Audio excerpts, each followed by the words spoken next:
What's up? My name's Brian. Welcome to the channel. I'm a professional motorcycle and stunt rider. Got my Kemco People 200 motorcycle here. A lot of people call these scooters. This is actually a badass motorcycle. It's got two wheels and an engine on it. That makes it a motorcycle, in my book. The Death Black paint scheme on it. Kemco calls that Death Black because when you're riding down the street on this, people know you mean business. They're not going to mess with you. A lot of people think, scooters are for girls or, for a little running, getting groceries, whatever. That's couldn't be farther from the truth. Scooters are basically the baddest things on the road, especially these Kemco Peoples. Probably the baddest two wheels on the road. I got a lot of secrets in here, a lot of things done to it. And that's why I wanted to create this channel, kind of create a community. Maybe start a scooter gang eventually so we can dominate the world with this ideas. And I'm going to teach you how to stunt ride. I've actually rode this scooter from St. Louis to California on one wheel. Rode a wheelie all the way to California. And I built in the middle of the night, I built a ramp down in downtown St. Louis under the arch. And I actually jumped over the Mississippi River with this before I got arrested. And a lot of people don't realize, like, people wear helmets and safety equipment and stuff. But if you're a good rider, you don't need all that. I've probably ridden more in snow and water, ice and rain than most people have ever rode, period,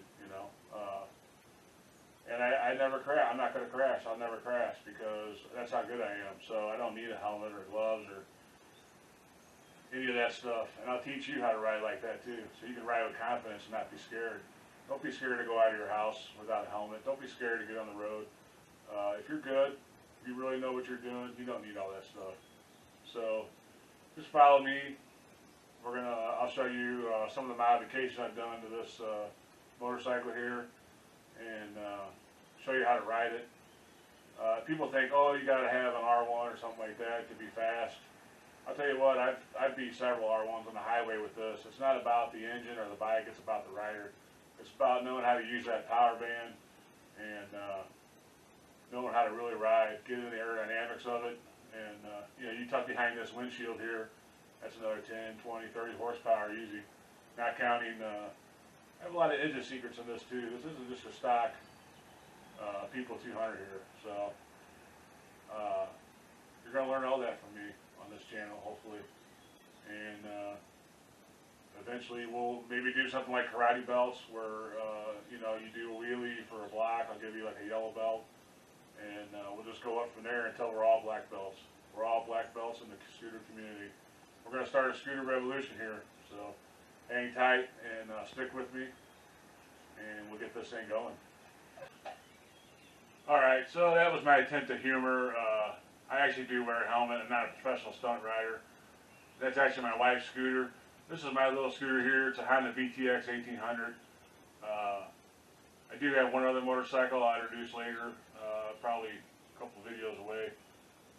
The main reason why I want to build this channel or start this channel is because I'm starting to get a little bit older, in my 40s, and I have a son now that's 21 and a daughter that's 13, teenager. And I didn't really know my grandpa on my dad's side very well.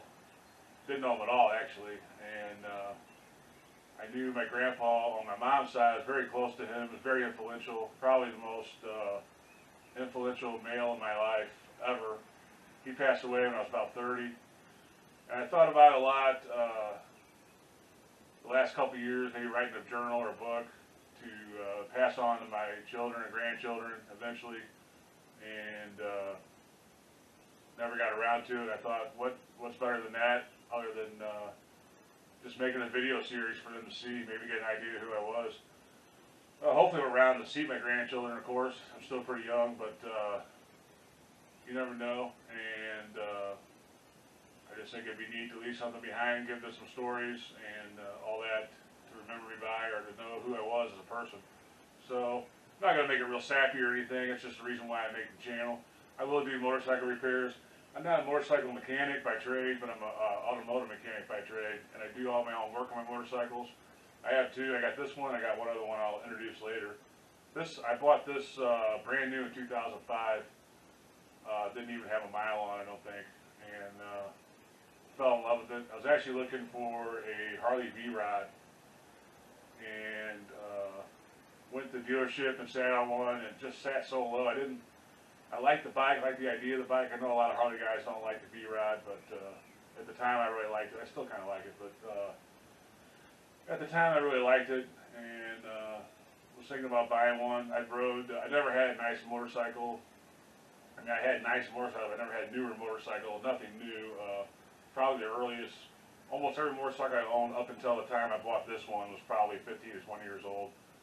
And I thought it was about time to get a nice one. So anyway, I ended up going into Honda to get something for an ATV and saw this sitting there. It was the last one they had on the showroom, and I fell in love instantly. Did a little research on it, and went back and bought it. And I've don't really regret it at all. It's a great cruiser. I'm not a big fan of the seat on long rides and stuff like that, but other than that, I love it. Still in love with it 16 years later. Ride it whenever I can. You know, things get in the way, kids and all that, but I've been riding. Well, I started riding when I was about 8 on a little Honda 50 trail, and did dirt bikes for a long time, and then my early teens, I was going to get a motorcycle, and my mom was okay with it at first, and then she talked to my grandpa, I guess, and that idea got nixed, and I was still living at home, so there was no motorcycle in my future there until I got out on my own. Finally got on my own about 1920, and I got my first motorcycle. It was a little CB 360. I think it was like a 71 or 72. That only lasted a couple months. If you know about a CB 360, a 6'5" guy, looks kind of silly on it. It's kind of like Donkey Kong riding a little go-kart. So I ended up getting rid of that. I got a 74 CB 550. I got basically out of this guy's garage or barn that was covered up.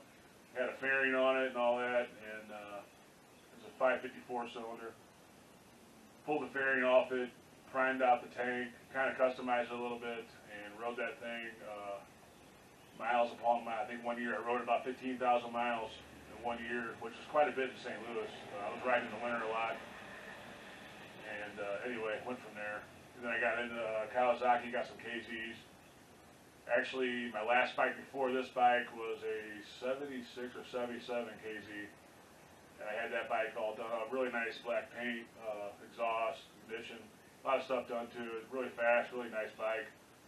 And it got to the point where I actually never had a title to that bike, so I rode it probably 10 or 15 years, probably 10 years with no title. And it's pretty easy to do in Missouri with no license, and I had a driver's license, but not a actual license plate. In Missouri, you know, they don't really mess with you too much with the motorcycles. Of course, I'll say that now and get pulled over later, but anyway, rode that until I think it started to have some kind of valve train issue. It always cut out high RPM.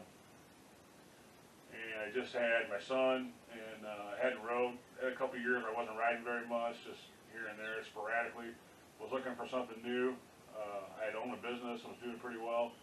Came across this and got this, and been riding this for 16 years. And just recently picked up another motorcycle about a week ago, 2 weeks ago.